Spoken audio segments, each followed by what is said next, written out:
আজকে তোমরা তো অনেক রকম করে পরিষ্কার করো মাদারবোর্ড, তো আজকে একরকম পরিষ্কার করা তোমাদেরকে দেখাচ্ছি কিভাবে ক্লিন করতে হয়।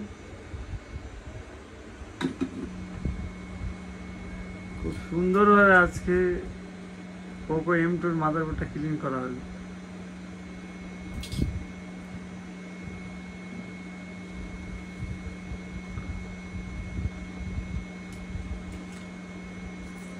জানি আমার এই ভিডিওটা ভাইরাল হবে না, তবুও আমি চেষ্টা চালিয়ে যাচ্ছি।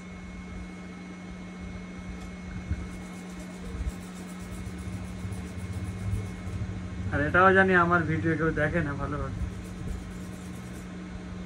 তবুও আমি হাল ছাড়ছি না, শুধু তোমাদেরকে বোঝানোর দেখানোর জন্য অনেক চেষ্টা চালিয়ে যাচ্ছি। তবু আমার মন বোঝে না। আর তোমরা চাইলে আমার সঙ্গে যোগাযোগ করতে পারো শেখার জন্য, কোনো কাজ করে নেওয়ার জন্য। আমার কমেন্টে জানিও কে কী করতে চাও না চাও।